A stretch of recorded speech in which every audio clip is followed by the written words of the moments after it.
Setelah menembak Kasat Reskrim, Kompol Anumerta Rianto Ulil, Kabak Ops AKP Dadang Iskandar ternyata juga melakukan penembakan di rumah dinas Kapolres Solok Selatan. Tembakan menyebabkan kerusakan beberapa bagian rumah dinas Kapolres.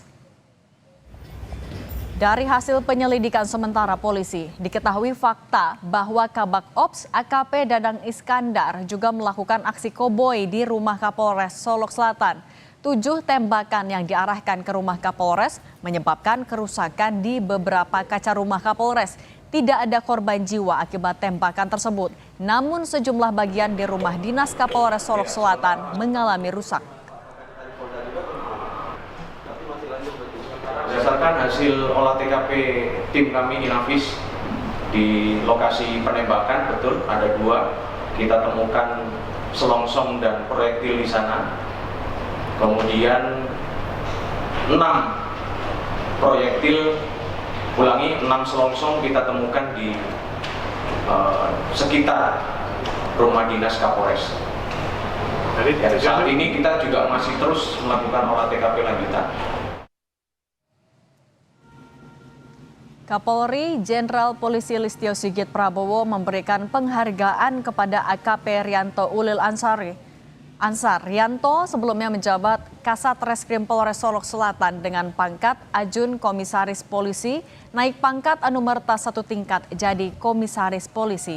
Kenaikan pangkat itu disampaikan oleh Kabid Humas Polda Sumbar, Kombes Dwi Sulistiawan.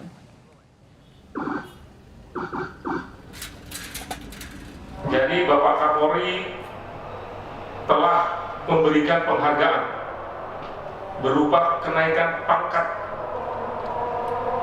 Anumerta kepada korban, ya, kepada Kasat Reskrim almarhum AKP Ulil, ya, Ulil Ansar. Saat ini almarhum mendapat pangkat tituler, Anumerta, ya, pangkat Anumerta, Kompol Anumerta. Itu pelaku tuh. Ulang-ulang. Nggak diborgol. Tidak diborgol itu. Merokok itu penanganannya gimana? Dari luar semua disikat. Oh gitu? Komisi 3 DPR mengkritik standar penanganan Divisi Propam dalam menangani kasus penembakan Kasat Reskrim Polres Solok Selatan Kompol Anumerta Rianto Ulil. Ketua Komisi 3 Habibur Rahman menyayangkan pelaku penembakan AKP Dadang Iskandar yang merupakan Kabak Ops Polres Solok Selatan tak diborgol selama pemeriksaan. Komisi 3 akan memanggil Kapolda Sumbar, Kapolres Solok Selatan hingga Kadif Propam untuk mengevaluasi dan menyelidiki kasus penembakan Kompol Anumerta Ulil oleh rekannya hingga tewas. Merokok itu penanganannya gimana? Dapat adalah terkait, ya, bahwa ada yang menyebutkan si pelaku ini tidak senang atas apa yang dilakukan Kasat Reskrim menindak tambang ilegal galian C. Nah, jadi dipertanyakan apakah pelaku ini membackingi tambang ilegal. Hari Kamis setelah pilkada, ya, kami akan memanggil Kapolda Sumatera Barat, Kapolres Solok Selatan, dan Kadif Propam Mabes Polri untuk membahas masalah ini. Kasus penembakan Kasat Reskrim Solok Selatan, Kompol Anumerta Rianto Ulil menjadi duga kelam bagi institusi Polri. Seorang perwira yang sedang menjalankan tugas untuk menindak tambang ilegal justru tewas di tangan rekannya sendiri. Kapolda Sumatera Barat Irjen Suharyono membenarkan korban Kompol Anumerta Ulil bersama jajaran Reskrim Polres Solok Selatan gencar melakukan penangkapan tambang ilegal. Namun pelaku AKP Dadang Iskandar tidak suka dengan hal ini. Hingga akhirnya terjadi penembakan dari jarak dekat kepada korban di halaman parkir Polres Solok Selatan. Yang dilakukan oleh jajaran Reserse Kriminal Polres Solok Selatan yang dipimpin oleh AKP Ulil, yang bersama-sama anggota sudah beberapa kali menindak secara tegas pelaku kejahatan jenis ini yang tanpa izin. Perwira yang juga barangkali salah satu kita anggap sebagai tersangka, oknum dari anggota kami juga pada posisi kontra terhadap penegakan hukum. Tembakan memang benar ada tembakan. Berapa kali, Pak? Diperkirakan kalau dari hasil visum dokter itu 2 kali. Di bagian mana, Pak? Mengenai bagian pelipis dan pipi. Komisioner Kompolnas Koirul Ana meminta polisi menyelidiki dugaan motif penembakan terkait dengan penertiban tambang ilegal. Kami berharap ya kepada Polda tidak hanya berhenti di kasus penembakannya, tapi apa dibalik itu semua, termasuk kalau ada aktor-aktor lain ya dibalik peristiwa ini yang terkait galian C tersebut, itu juga harus diusut tuntas gitu. Mantan Kabar Reskrim Arief Sulistianto meminta Polda Sumbar memberi sanksi tegas terhadap pelaku atas tindakan brutalnya. Brutal dan biadab, karena dia menembak koleganya sendiri sesama perwira yang sedang melaksanakan tugas penegakan hukum. Ini betul-betul tidak bisa ditolerir dan menurut saya ini harus diberikan tindakan tegas, kemudian tidak cukup dipecat, harus dihukum dengan seberat-beratnya supaya memberikan pesan kepada yang lainnya dan kepada anggota Polri yang lainnya. Polda Sumbar membenarkan motif pelaku menembak korban karena tidak senang dengan penangkapan salah satu penambang ilegal yang merupakan relasinya. Kini Polda Sumbar sudah menetapkan AKP Dadang Iskandar sebagai tersangka kasus pembunuhan dan menyelidiki dugaan kasus penambangan liar yang menjadi motif pelaku. Tim Liputan Kompas TV. Polda Sumbar mengungkapkan motif penembakan AKP Dadang Iskandar kepada Kompol Anumer Taryanto Ulil karena tidak senang dengan penangkapan kasus penambangan ilegal di Solok Selatan. Terkait pengusutan kasus ini kita bahas bersama keluarga Kompol Ulil, Ruben Lewidero, Abdul Aziz, Direktur Eksekutif Walhi, dan Arianto Sutadi, Penasehat Ahli Kapolri. Selamat petang semuanya. Selamat petang, Mbak. Saya mau ke Pak Ruben dulu, Pak. Ruben, Kompas TV turut berbelasungkawa atas meninggalnya almarhum. Pak Ruben, sebelum mendapatkan kabar duka itu, kan informasinya terakhir berbicara keluarga dengan almarhum 2 hari sebelum tewasnya almarhum. Apakah sempat bercerita dengan keluarga soal pekerjaan yang sedang dilakukan, Pak? Iya, jadi seperti yang berkali-kali saya sampaikan ya, bahwa anak ponakan kami Rian ini memang sangat dekat dengan keluarga, terutama dengan ibunya, karena ayahnya sendiri sudah wafat berapa tahun yang lalu dan memang sering curhat. Dan intensitas percakapan itu memang terhitung sering ya, karena memang Rian ini sangat dekat dengan keluarga gitu. Dan tentunya sebagai anak, curhat ke orang tua tentu termasuk juga ya beban-beban pekerjaan, dan itu sangat manusiawi, sangat normal seperti itu. Dan memang dia curhat bahwa tanggung jawabnya itu sangat berat. Cuman memang seberat apa ini juga menjadi sangat relatif ya, tetapi intinya memang beliau curhat soal terkait pekerjaan karena pekerjaannya ini dia anggap berat dan memiliki tanggung jawab yang besar. Dan setelah adanya tragedi ini, kami pun bisa menyimpulkan bahwa memang apa yang dialami itu bukan sekedar pengakuan berat, tapi memang berat luar biasa. Kalau tidak berat tentunya tidak terjadi seperti ini. Jadi itu yang bisa kami sampaikan, bahwa memang dia curhat, tetapi detail curhatnya itu ya kami belum tahu, karena yang tahu itu ibunya. Dan Rian ini anak dan ponakan kami yang sangat profesional ya dalam bergaul, terutama juga dengan curhat-curhat, karena beliau ini sangat ingin membahagiakan keluarga, saudara-saudara, om, tante, dan semuanya termasuk omanya seperti itu. Jadi dia memang membatasi untuk curhat ke hal-hal tertentu saja, ke orang tertentu. Nah, soal pekerjaan ini dia lebih banyak curhat ke orang tuanya. Tetapi memang diakui bahwa dia mengaku bahwa pekerjaannya itu memang berat dan punya tanggung jawab yang besar. Pak Ruben, tapi ada apa, sempat cerita juga soal kasus sedang mendalami kasus tambang ilegal. Kalau itu yang dia curhat adalah tentang pekerjaan, tetapi kan yang namanya pekerjaan itu luas banget ya, seperti itu. Saya kurang tahu pasti apakah dia menyebut tentang tambang ilegal, tetapi kalau memang itu ada di sana, tentu itu bagian dari curhatannya dia. Cuman detailnya seperti apa itu ibunya yang tahu. seperti itu. Oke, baik. Saya mau ke Pak Aziz. Pak Aziz, dari Polda Sumbar kan sudah menyebutkan kalau ada dugaan keterkaitan. Pelaku tidak senang dengan yang dilakukan oleh Kasat Reskrim. Ini kalau dari Anda cermati, mengindikasikan adanya praktik backing kepada tambang ilegal oleh aparat penegak hukum atau seperti apa temuan Walhi?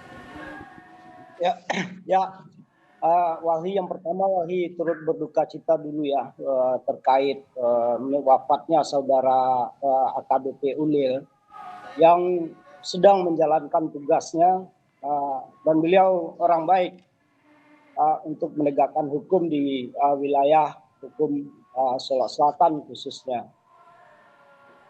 Dan Walhi juga memberikan penghormatan dan mudah-mudahan beliau diterima dan ditempatkan di sisi Tuhan yang Maha Kuasa sebagai syuhada. Oke, Pak Aziz, tadi soal apakah dari Walhi melihat adanya indikasi praktik polisi membackingi tambang ilegal di Solok Selatan, Pak? Nah, dari narasi-narasi berita yang kita dapatkan dan fakta-fakta, termasuk dugaan tindak penembakan ketika saudara Ulil di Kapolres Selatan ditembak oleh rekannya, tentu ini menguatkan dugaan kalau di tambang ilegal di Sumatera Barat khususnya di Solok Selatan ini mengungkap fakta kalau ada terjadi backing-membackingi dan sungguh sangat sadis sekali sampai bisa menghilangkan nyawa teman teman yang sama-sama di institusi Polri. Begitu. Oke, tapi kalau soal dugaan adanya pembackingan dari aparat penegak hukum kepada tambang ilegal, temuan dari Walhi memang sudah segenting apa sebenarnya di Solok Selatan? Nah, kalau bicara tambang ilegal di Sumatera Barat yaitu Solok Selatan, kita bisa melihat dengan kejadian 13 nyawa hilang di Solok karena tambang ilegal, itu kan tidak ada pengusutan tuntas dari pihak kepolisian. Nah, Walhi melihat ternyata negara kalah oleh pelaku kejahatan lingkungan. Nah, dibuktikan dengan terjadinya ditembak saudara Ulil. Ini menjadi momok menakutkan bagi penegak hukum lingkungan, baik itu sekawan-kawan di aktivis lingkungan. Nah, ini menjadi nyata dan terklarifikasi kalau di Sumatera Barat kenapa tambang ilegal marak, baik itu emas maupun galian C dan seterusnya, tidak lepas dari dugaan-dugaan banyak sekali backingan-backingan di luar sana yang mengamankan posisi tambang. Begitu, Kak. Oke, saya mau ke Pak Arianto. Pak Arianto, itu ada dugaan ada praktik backing terhadap tambang-tambang ilegal, tidak hanya di Solok Selatan tapi juga di Sumatera Barat. Dari polisi, bagaimana untuk bisa membuka kasus itu agar kasus yang terjadi terhadap almarhum Ulil itu menjadi yang terakhir dan bisa membuka ke kasus yang lebih besar? Ya, saya kira ya praktek membackingi atau membiarkan, ya istilah saya yang paling tepat adalah membiarkan terjadinya illegal mining di wilayah gitu ya. Illegal mining itu ada yang besar, ada yang pertambangan batu bara, emas, dan termasuk galian C ini termasuk yang paling banyak terjadi di berbagai wilayah ya. Dan itu galian C itu biasanya itu bisa marak karena tidak jelas sekali itu. Antara dilarang dan kemudian memberikan kebebasan kepada rakyat yang mencari makan dan sebagainya. Nah, sekarang ini kalau kejadian ini ya, ini kan kasusnya kan diawali dari adanya perintah presiden untuk menindak semua illegal mining ya. Dan kemudian ternyata Kapolda juga memberikan perintah kepada jajarannya dan itu dilaksanakan kepada Kapolres dan Kapolres pada Ulil ini.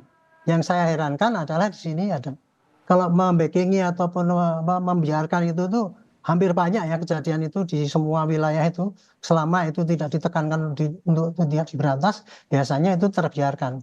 Tapi sekarang ini kan ada perintah untuk disikat habis gitu ya. Yang saya nggak habis pikir itu kenapa kemudian sampai ini ya oknum polisi yang mungkin kenal ataupun melindungi si pelaku itu, kemudian ketika dia minta tolong untuk supaya tidak dibebaskan atau ditolong itu kemudian dia sampai menembakkan senjata organiknya, dan bahkan dia kalap kemudian menembak rumahnya Kapolres. Itu kan yang memerintahkan untuk itu. Nah, ini saya nggak habis pikir itu. Segitu kalapnya orang itu dan segitu rusaknya moralnya itu ya.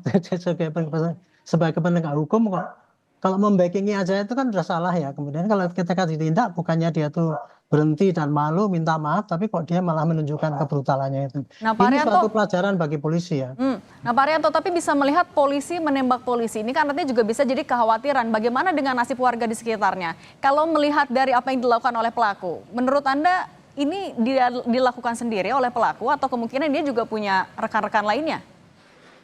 Kalau saya melihat levelnya kota sana Solo dan kemudian ini Kabakop itu, saya nggak ngerti itu, nggak akan mungkin lah dia suatu jaringan yang lebih besar itu ya.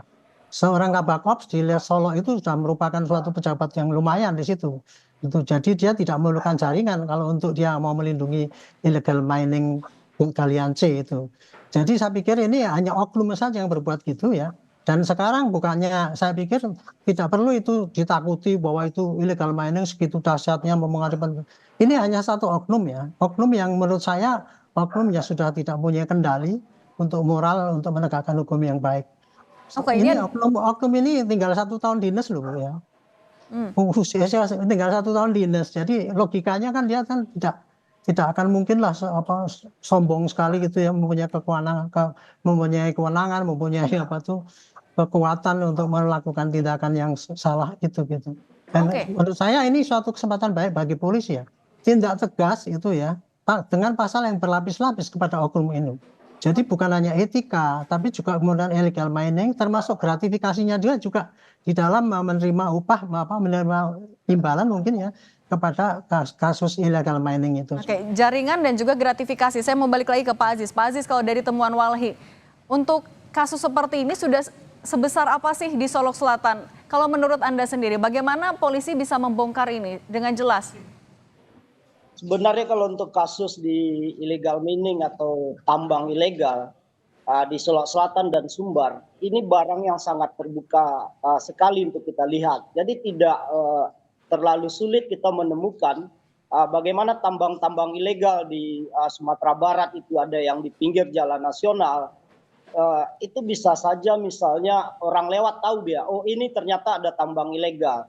Nah, pembiaran seperti ini tentu sangat mencederai hukum Indonesia dan saya menganggapnya kalau tidak ada backingan tentu akan ada jaringan yang sangat kuat sehingga tidak mampu ditembus oleh Kapolda Sumatera Barat atau Polri. Dan kejadian di Kapolres Solok Selatan dengan tembak-menembak ini kejadian yang di luar nalar dan membuktikan kalau illegal mining atau tambang ilegal di Solok Selatan itu dan di Sumbar pada umumnya lebih kuat dari penegak hukum. Dan ini sangat mencederai sistem bernegara kita. Oke, saya mau kembali ke Pak Ruben. Pak Ruben, kalau dari keluarga, seperti apa harapannya? Tentu ada keinginan agar kasus bisa dibuka secara tuntas. Apa yang disampaikan oleh keluarga? Iya, tentu saja ini adalah kejadian yang sangat traumatik ya buat keluarga. Kami berharap kejadian ini tidak terulang lagi karena ini sesuatu yang sangat mengerikan buat bangsa kita. Karena ini akan bisa menghambat pembangunan ya. Dan kita tahu sendiri untuk negara bisa menjadi maju itu kan perlu dedikasi, integritas, kejujuran. Nah, anak kami ini memiliki itu dan ternyata harus meregang nyawa. Jadi ini harus dituntaskan ya, supaya keadilan bisa tegak setegak-tegaknya ya seperti itu, sehingga bisa berpengaruh secara positif dan ini tidak terulang lagi di masa mendatang. Kita bisa bayangkan ya, apabila ini disaksikan anak-anak muda yang lain, mereka akan bisa berpikir untuk menjadi pribadi yang jujur karena mereka melihat bahwa menjadi pribadi jujur di negeri ini itu sesuatu yang sangat mengerikan. Tetapi kalau ada penindakan yang tegas, maka anak-anak muda bisa punya jaminan untuk bersikap jujur dan itulah karakter bangsa kita yang sebenarnya. Jadi keluarga berharap, saya berharap dan kita semua berharap kasus ini bisa diangkat seterang-terangnya, kemudian keadilan ditegakkan setinggi-tingginya seperti itu. Dengan demikian, wibawa negara kita ada, kami juga sebagai korban di sini juga bisa merasakan keadilan. Karena biar pun juga Indonesia sering mengagungkan keadilan. Kalau sampai ini tidak terwujud, maka keadilan itu akan menjadi semu di negara kita. Itu harapan dari keluarga dan tentunya juga harapan dari saya sebagai paman dari Nak Rian ini. Oke, keadilan yang dijunjung tinggi, Pak Haryanto, ini jadi harapan keluarga untuk bisa dibuka kasus ini secara transparan. Tapi di sisi lain juga polisi harus bisa membuka jaringan backing di tambang ilegal ini juga sama-sama transparan. Apa yang akan dilakukan polisi agar keduanya berjalan bersamaan secara cepat, tegas, dan juga tetap akuntabel, Pak Haryanto? Ya, Kapolri sudah menjelaskan sudah merintahkan kepada Kapolda dan Kapolda juga kemarin saya telepon dan beliau juga mengatakan memang harus ini kami harus bergerak cepat Pak gitu kan. Tetapi juga harus hati-hati supaya jangan sampai terjadi hal-hal yang tidak diinginkan nanti kalau kita membuktikannya ngawur gitu ya. Makanya ini dengan adanya tindakan seperti ini pasti olah TKP akan terus diperdalam dan operasi illegal mining pasti dijamin, saya yakin tidak akan ada lagi itu Galian C yang beroperasi di Solok itu ya, untuk menunjukkan bahwa kita tidak kalah dengan satu sindikat itu tadi. Dan memang dalam hal ini saya juga mohon maaf ya, saya mohon menyampaikan belasungkawa pada keluarga di Ulil ya. Tadi saya juga nggak dengar kata-katanya Pak Ruben tadi, jadi saya ikut belasungkawa. Tapi intinya Pak ya, dari Polri pasti tidak akan membiarkan oknum polisi yang seperti itu. Dan ini tindakan yang di Solok ini akan menjadi contohan tindakan Polri terhadap seluruh oknum di seluruh Indonesia yang berbuat seperti semacam ini gitu. Jadi dia tidak hanya akan diproses dengan apa yang kelihatan saja, menembak kemudian atau kode etik dipecat dan sebagainya. Tidak. Pasti dia akan dikejar dengan pasal-pasal yang berlapis ya Pak. Dari tindak pidana korupsi, tindak pidana melindungi illegal mining, tindak pidana pembunuhan yang direncanakan dan sebagainya. Dan ini menunjukkan bahwa inilah keadilan yang akan ditegakkan. Dan di sini juga ini memberikan peringatan kepada para illegal mining yang di lapangan itu.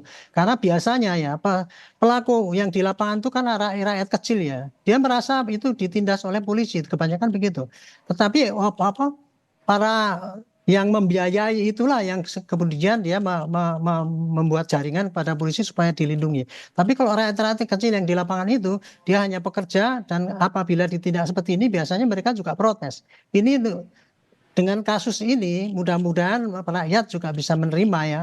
Seandainya Galian C itu memang harus berantas habis dan tidak boleh lagi ditolerir gitu.